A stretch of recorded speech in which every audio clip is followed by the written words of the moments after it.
രമ്യ കല്യാണം കഴിക്കണമെന്ന് ഞാൻ വാശി പിടിച്ചത് എനിക്കൊന്നും നേടാൻ വേണ്ടിയല്ല. ഞാനത് നിങ്ങളോട് പലവട്ടം പറഞ്ഞതല്ലേ.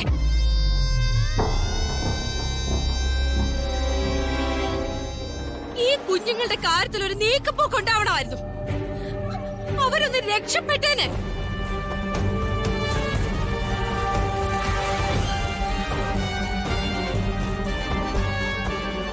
ഇത് ഇവരുടെ ഭാവിയും കൂടി ഇവൻ തൊലച്ചില്ലേ?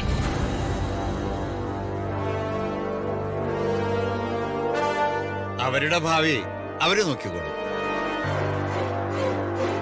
അവരുടെ ഭാവിക്ക് വേണ്ടി രാജുവിന്റെ ജീവിതം നശിപ്പിക്കണം.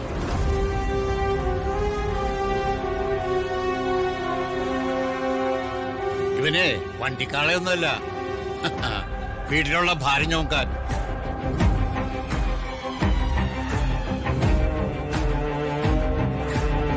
ഹരീഷ് ശ്രീലക്ഷ്മിയെ കല്യാണം കഴിച്ചിട്ടുണ്ടെങ്കിൽ അവളുടെ കാര്യം അവൻ നോക്കിക്കോളും. എന്നെ ശ്രീയെ രക്ഷിക്കണമെന്ന് ഞാൻ ആരോടും പറഞ്ഞിട്ടില്ല. എനിക്കതിന്റെ ആവശ്യമില്ല.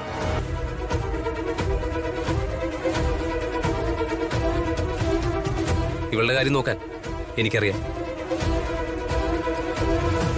പിന്നെ എന്റെ പെങ്ങളോട് രാജുവേട്ടൻ ചെയ്തത് ഇത്തിരി കൂടിപ്പോയി. അതിലെനിക്ക് നല്ല വിഷമവുമുണ്ട്.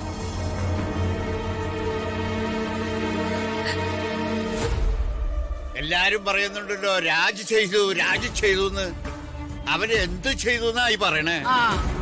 അവൻ അവന്റെ ജീവിതത്തിൽ ഒരിക്കലും പറഞ്ഞിട്ടില്ല അവൻ രമ്യയെ കല്യാണം കഴിച്ചോളാന്ന്. ആ പറഞ്ഞത് നേരെ. കാര്യം അറിയാതെ ഞാനും ഒരിക്കലും അവനോട് പറഞ്ഞു രമ്യയെ കല്യാണം കഴിക്കണമെന്ന്. സാധ്യമല്ലെന്ന് എന്റെ മുഖത്ത് നോക്കി പറഞ്ഞു.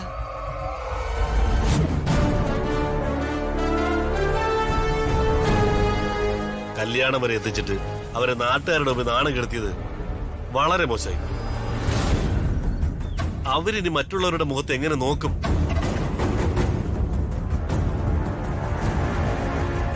എടാ, കൊള്ളപ്പലിശ വാങ്ങിച്ച് നാട്ടുകാരുടെ കഴുത്തറുത്ത് ജീവിക്കുന്നവളാ രുക്മിണിയും മോളും. അവർക്കിതൊന്നും ഒരു നാണക്കേടേ അല്ല. ഈ തള്ളയോട് മര്യാദയ്ക്ക് ഇരിക്കാൻ പറ, ഇല്ലെങ്കിൽ ഞാൻ ഇവരുടെ മുഖത്ത് നോക്കി വല്ലതും പറയും. അയ്യോ, ഞാൻ പറഞ്ഞത് ഹരീഷ് മോനോടല്ല. ഹരീഷ് മോൻ പാവം, നല്ല കുട്ടി. ഇവനോട് ഞാൻ പല പ്രാവശ്യം പറഞ്ഞു കഴിഞ്ഞു, ആ പെണ്ണിനെ കൊണ്ട് ഇവിടുന്ന് ഇറങ്ങാൻ ഒന്ന് വേഗം വേണം. ഞങ്ങൾ എങ്ങോട്ട് പോവാനമ്മേ?